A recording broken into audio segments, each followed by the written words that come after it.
আসসালামু আলাইকুম আবু সাইদ ভাই, ভালো আছেন নি? ওয়ালাইকুম আসসালাম, আছি ভালো।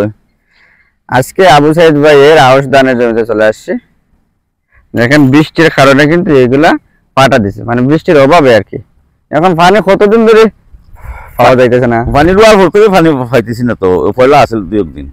প্রথম ধান রোপণের সময় প্রথম হয়। 2-3 দিন পানি ছিল, এরপরে এরপরে পানি পানি চলে নাই। গেছে, আর বৃষ্টি হয় নাই। না তো বৃষ্টি হইলে আরো উপকার হইতো, যেহেতু শুধু এই জমি না, বিভিন্ন ধরনের শাক সবজি সহ আউশ ধানের অনেক উপকার হইতো। অনেকের জমি কিন্তু ফেটে গেছে, আর বিশেষ করে এই জায়গায় তো ওই মেশিন দিয়ে পানি দেওয়ারও কোনো সুবিধা নাই। সুবিধা নাই। জি, সুবিধা নাই। জাতটা কি জাত ফলাইছেন? 98। 98। জি, অনেক বিধান 98 ধান ফলাইছে এই জায়গায়। কারণ বিধান 98 কিন্তু লেটেস্ট একটা ভ্যারাইটি, এবং ধানগুলা কিন্তু চিকন চিকন চিকন ধান। 28 সমান হয়নি না, 28 থেকে কম বেশ আছে। 28 সমান, ধানটা একটু লম্বা চিকন।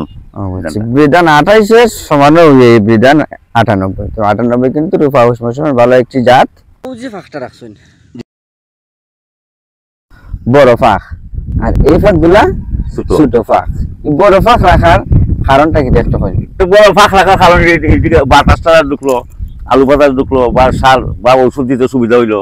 এটা খুব উপকার ফাঁকটা রাখা, বুঝছেন? এই পদ্ধতির নাম হচ্ছে লঘু পদ্ধতি। লঘু পদ্ধতিতে আপনারা ধান রোপণ করবেন 10-12 লাইন পর পরে, কিন্তু এক লাইন ফাঁকা রাখবেন। নিয়ম হচ্ছে 10 লাইন পর পরে। এটার উপকারিতা কিটা? উপকারিতা এটা ফসল ইনকে আরেকটা জমির মধ্যে দিতাম, এরপর ধান আরো দেখলো বেশি হয়, কারণ এখানে ধানটা আরো বেশি হাঁকা করে।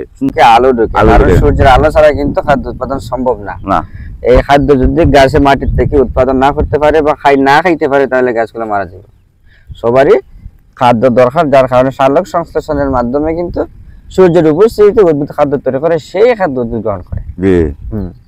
যে এতে উপকার আর কি তার উপকার হইতে পারে ভাই?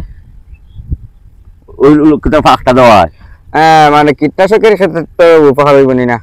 উপকার হইব হয়তো, যেমন যদি আপনারা এই জায়গায় কীটনাশক ব্যবহার করার সময় যদি এই ধরনের লঘু পদ্ধতির ফাঁক থাকে, তাহলে কোনো গাছের গুড়ার কোনো ক্ষতি হবে না, আপনার ফাঁক কোনো কিছুর মধ্যে লাগবে না।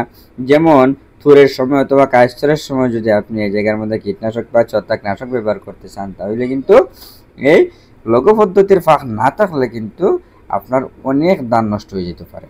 যেমন থুরের মধ্যে ফাঁক লাগলে এটা টোটালি ধ্বংস হয়ে যাবে, এটা টোটালি পচে যাবে, নষ্ট হয়ে যাবে, এটা থেকে আর ধান হওয়ার কোনো সম্ভাবনা নেই।